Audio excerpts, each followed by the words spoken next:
Hello friends, question number next. Question ये कह रहा है कि to evaluate 1/2 pi iota curve integration cos pi z divided by z square minus 1 into d z. आपको इस integration को इवैल्यूएट करना है अराउंड ए रेक्टेंगल। एक आयत आपको दे रखी है 8, जिसके वर्टिसेस जो दिए हुए हैं 2 plus minus iota and minus के 2 प्लस माइनस के आयोटा। ओके, यानी आयत के जो पॉइंट्स दे रखे हैं, जो सिरे दे रखे हैं, वो आपको ये दिए हुए हैं। चलो आयत के पॉइंट देखता हूँ क्या क्या दिए हुए हैं भाई। मैंने क्वेश्चन को सॉल्व किया और आयत के पॉइंट देखता हूँ। पहले मेरे को गिवन है क्या क्या पॉइंट है भाई। गिवन दैट पहले वाला पॉइंट है 2 प्लस के आयोटा, 2 प्लस के आयोटा एंड दूसरे वाला पॉइंट है 2 माइनस के आयोटा। एक पॉइंट ये, दूसरे वाला पॉइंट ये, तीसरा पॉइंट है माइनस के 2 प्लस के आयोटा और लास्ट पॉइंट है माइनस के 2 और माइनस के आयोटा। यानी पहले वाला जो पॉइंट है एक्स कोमा वाई की टर्म्स में जो फर्स्ट पॉइंट है वो है 2 कोमा वाई आयोटा, ये 1। देखो आप कैसे, z की वैल्यू दे रखी है 2 प्लस के iota, z is equal to होता है x प्लस आयोटा y। जैसे मैं कंपेयर करूँगा x इज इक्वल टू 2 निकल करके आएगा, y इज इक्वल टू 1 होगा। पहले वाला पॉइंट तो निकला 2 1। दूसरे वाला पॉइंट है इसी प्रकार 2 कोमा माइनस के 1। तीसरे वाला पॉइंट है माइनस के 2 प्लस के 1। चौथे वाला पॉइंट है माइनस के 2 माइनस के 1। ये 4 पॉइंट मेरे को दे रखे हैं। एक जैसे मैंने कैलकुलेट किया है, ओके, ये पहले वाला z के टर्म्स में दिया हुआ है, यानी ये z की वैल्यू है। मैंने z की value x plus iota y डाली, दोनों का कंपेयर किया, x और y की वैल्यू निकाली। पहले वाला पॉइंट मेरा ये निकल गया, इससे कंपेयर किया, दूसरे वाला पॉइंट ये निकल गया, इससे कंपेयर किया, तीसरा पॉइंट ये निकल गया, इससे कंपेयर किया, चौथे वाला पॉइंट ये निकल गया। अब मेरे को ये देखना है ये जो सिंगुलर पॉइंट हैं क्या ये इसके अंदर पड़ते हैं कि नहीं। नाउ उसके बाद मैं आगे की तरफ बढ़ जाऊँगा। नाउ अब मैंने क्या किया भाई, z square minus 1 is equal to 0 से मेरे पास निकल कर के आया z माइनस के 1 और z प्लस के 1 इज इक्वल टू 0। z की वैल्यू निकल कर के आई प्लस माइनस के 1, यानी z की 2 वैल्यू निकली। ग्राफ बना करके देखता हूँ क्या दोनों पॉइंट उसके अंदर आते हैं रेक्टेंगल के। अगर ये दोनों के दोनों बिंदु रेक्टेंगल के अंदर आए तो कॉची इंटीग्रल फार्मूला अप्लाई हो जाएगा, और अगर ऐसे नहीं हुआ तो कॉची इंटीग्रल फार्मूला एप्लीकेबल नहीं होगा। ये मेरा एक्स एक्सिस और वाई एक्सिस है। Suppose that this is my x axis और वाई एक्सिस। पहले वाला पॉइंट है 2 कोमा 1। सपोज दैट एक्स की वैल्यू 2, वाई की वैल्यू 1, एक्स भी पॉजिटिव वाई भी पॉजिटिव, 2 कोमा 1 ये निकल गया। दूसरे वाला पॉइंट है 2 कोमा माइनस के 1, 2 कोमा माइनस 1 यानी एक्स पॉजिटिव वाई नेगेटिव, इसके parallelly 2 comma minus 1, suppose that ये निकल गया 2 कोमा माइनस का 1। क्लियर है ना। थर्ड पॉइंट की बात करता हूँ, माइनस के 2 कोमा 1, वाई की वैल्यू नेगेटिव है, माइनस के 2 है और x की वैल्यू पॉजिटिव है, यानी माइनस के 2 कोमा 1। एक पॉइंट सपोज दैट ये मान लो। लास्ट पॉइंट है माइनस के 2 कोमा माइनस के 1। सपोज दैट इसी के पैरेलल ले लूँगा माइनस के 2 कोमा माइनस के 1, माइनस के 2 कोमा माइनस के 1। ओके, ये आपके 4 पॉइंट हैं, इनको मैंने मिलाया, इनसे मिलाने पर ये निकला मेरा रेक्टेंगल जो क्वेश्चन के अंदर दिया हुआ है। ये मेरा एक्स एक्सिस हो चुका, ये मेरा ओरिजिन पॉइंट हुआ, ये मेरा वाई एक्सिस हुआ। अब गौर करो भाई, z is equal to 1, z is equal to 1 से देखता हूँ। z इज इक्वल टू 1 पहले वाला पॉइंट लिया, z की वैल्यू डाली मैंने जो कि x प्लस आयोटा y के बराबर होती है, बराबर 1 के है। 1 को लिखा 1 प्लस के 0 आयोटा, यानी x की वैल्यू निकल करके आई 1, y की वैल्यू निकली 0। पॉइंट मेरा क्या निकल गया भाई, पॉइंट मेरा निकला x की वैल्यू 1 कोमा 0। दूसरे वाला जब z इज इक्वल टू कितना है, एक तो निकला मेरा ये पॉइंट, जब z इज इक्वल टू कितना है -1 है, तो इसी प्रकार मेरा पॉइंट निकल जाएगा क्या -1 कोमा 0। देखता हूँ क्या है, x की वैल्यू 1 y की वैल्यू 0, यानी x की वैल्यू 1 y की वैल्यू 0 यहाँ निकला बाउंड्री पॉइंट। x की वैल्यू 1 y की वैल्यू 0, ये पॉइंट निकला मेरा, स्टार बना दिया मैंने। x की वैल्यू -1 y की वैल्यू 0, एक ये निकला, ये भी स्टार बना दिया। कॉची इंटीग्रल फार्मूला बोलता है कि फंक्शन एनालिटिक हो उस कर्व के अंदर या उसकी बाउंड्री पर। अब ये बार दोनों के दोनों पॉइंट दोनों स्टार बाउंड्री पर पड़े, अगर बाउंड्री पर भी है तब भी कॉची इंटीग्रल फार्मूला वैलिड होता है। ओके, अब मैं कॉची इंटीग्रल फार्मूला लिखता हूँ, क्यों दोनों के दोनों पॉइंट बाउंड्री पर बढ़ चुके हैं, अर्थात कॉची इंटीग्रल फार्मूला वैलिड होगा ही होगा। नाउ नाउ अब मैंने क्या किया भाई, from Cauchy integral formula, from Cauchy integral formula,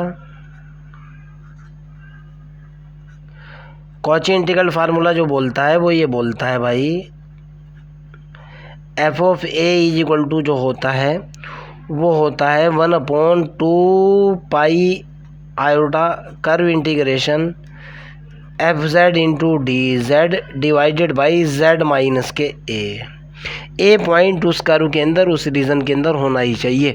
यहाँ मेरा जो ए पॉइंट है +-1 उसके बाउंड्री के ऊपर या उसके अंदर हैं, बाउंड्री पॉइंट है या उसके अंदर हैं, दोनों के दोनों, ओके। अर्थात कॉची इंटीग्रल फार्मूला एप्लीकेबल है।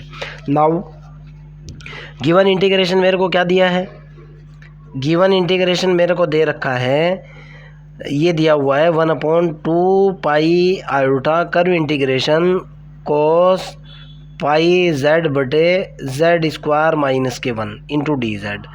एक बात और भी है बच्चों, कई लेक्चर्स के अंदर ये बात मैंने बताने की कोशिश की और ये वेरी इंपॉर्टेंट बात है जो मैं बोलने जा रहा हूँ। अब इसकी ज़रूरत नहीं है बेटा, मेरा काम बन जाएगा, ग्राफ व्राफ वगैरह मैं समझा चुका, ज़रूरत पड़ने पर मैं उसको उठा लूँगा।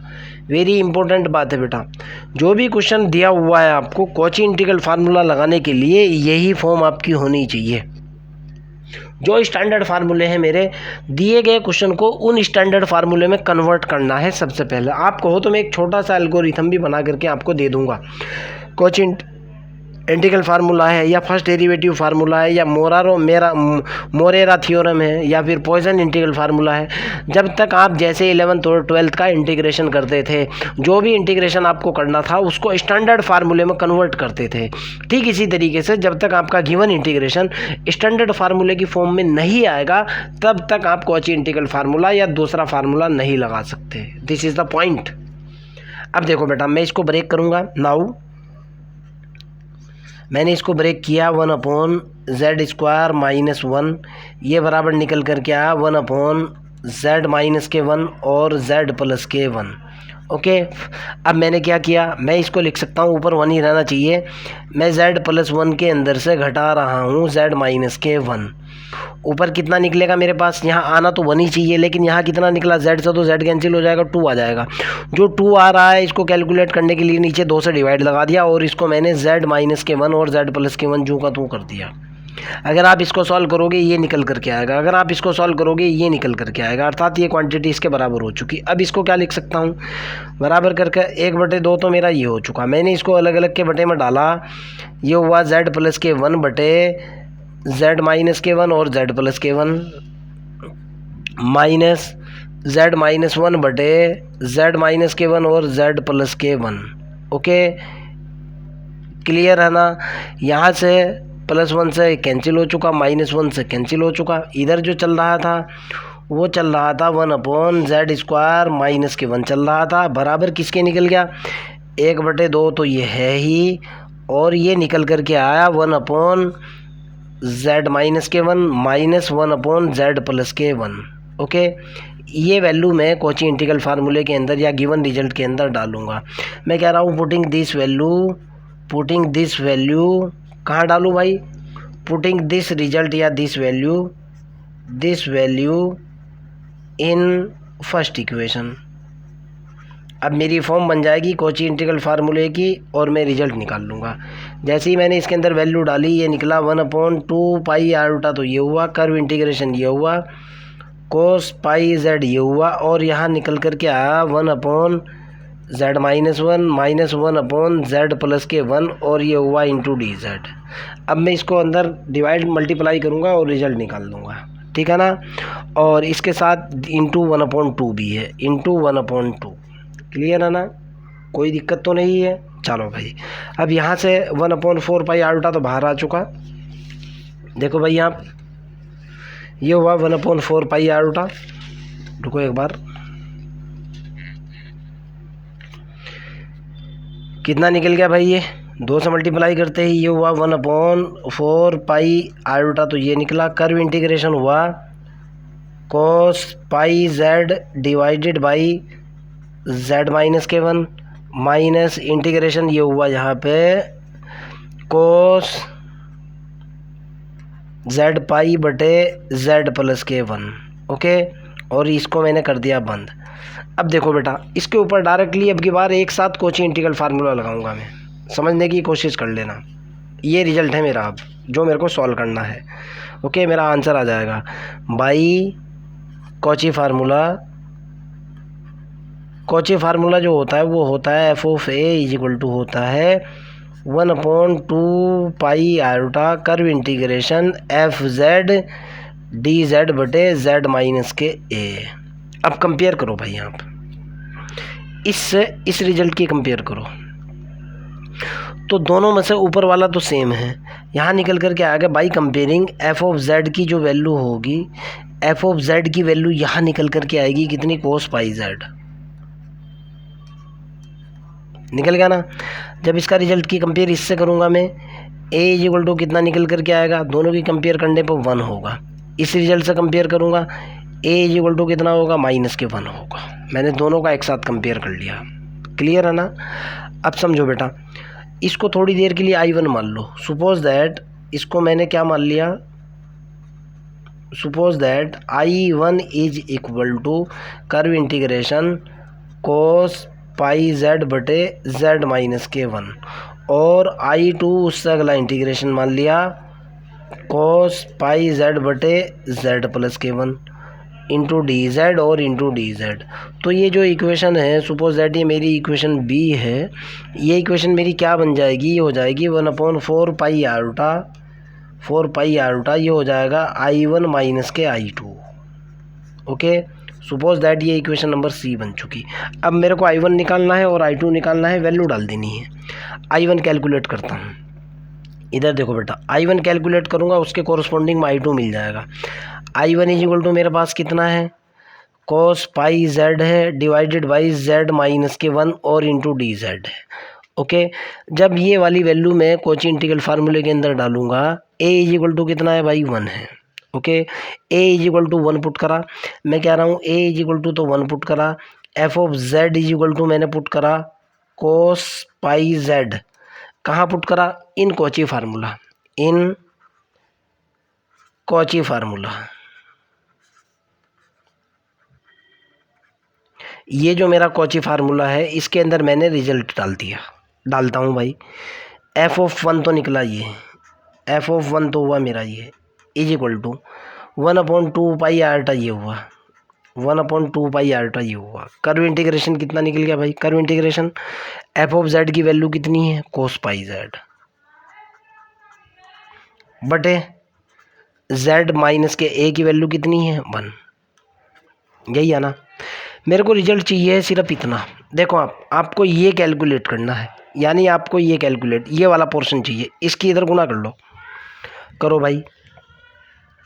ये निकला F of 1 into 2 pi iota is equal to curve integration cos pi z बटे जेड माइनस के 1। अब देखो बेटा, एफ ऑफ जेड की वैल्यू क्या है भाई, ज़रा यहाँ से फिर आगे की तरफ चलता हूँ, दूसरे वाला ऑटोमेटिकली निकल जाएगा।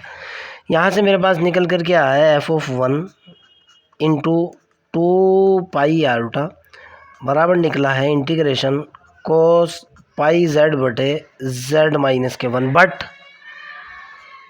एफ ऑफ जेड की वैल्यू कितनी है मेरे पास, एफ ऑफ जेड जो है कोस पाई जेड दे रखा है साफ साफ। एफ ऑफ जेड की वैल्यू कितनी है भाई, एफ ऑफ जेड है मेरे पास कोस पाई जेड, तो मेरे को चाहिए F of 1।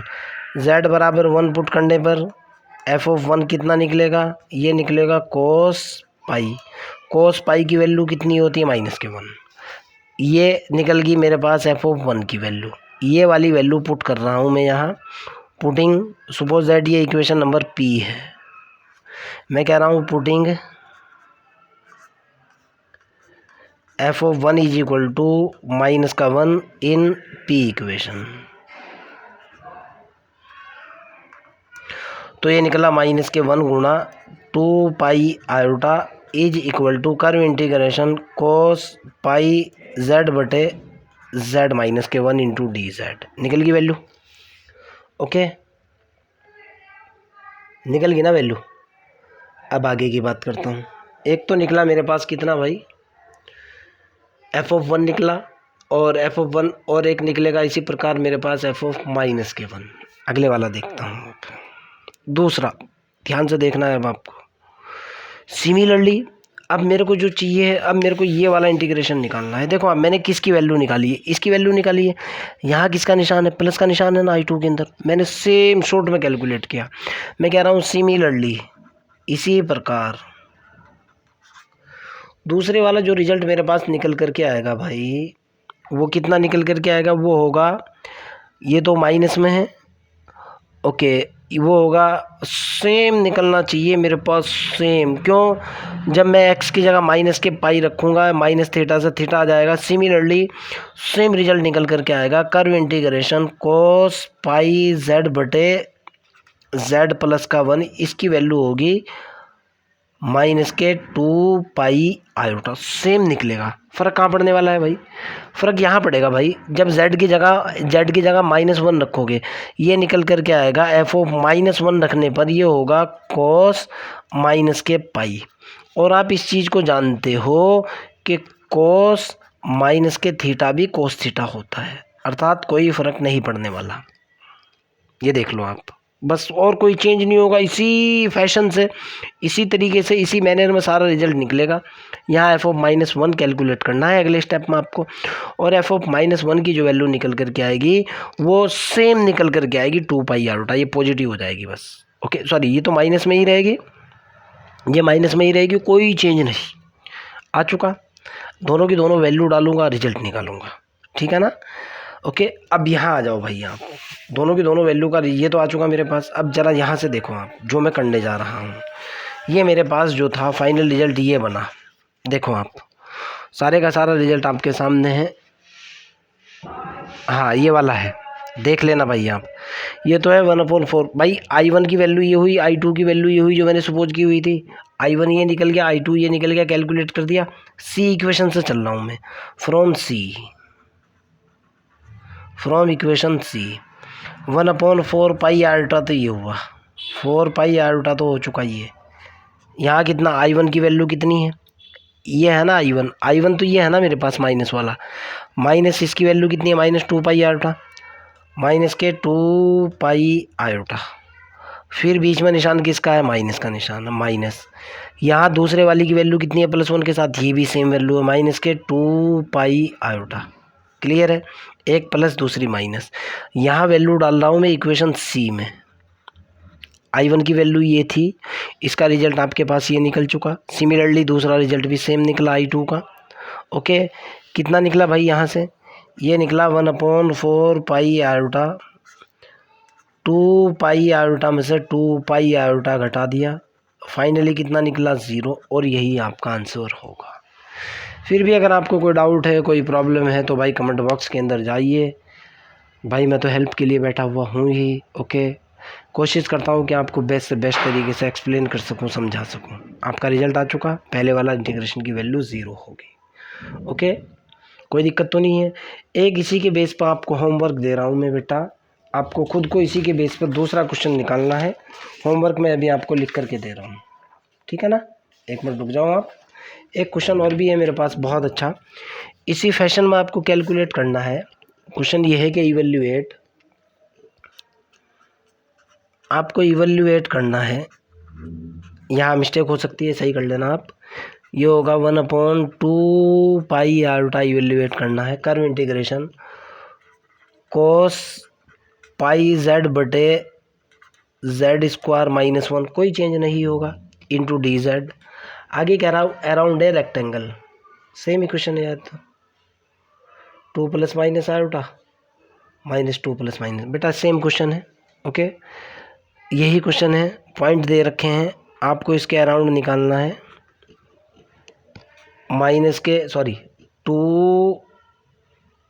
Two plus minus iota, एक पॉइंट तो ये है, और एक पॉइंट है -2 + आयोटा।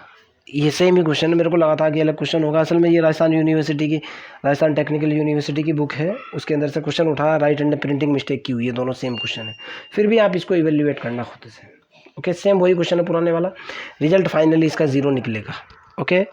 आपका कोई डाउट हो, कोई प्रॉब्लम हो, कमेंट सेक्शन के अंदर क्वेश्चन को डालिए, I will help you, okay. Bye.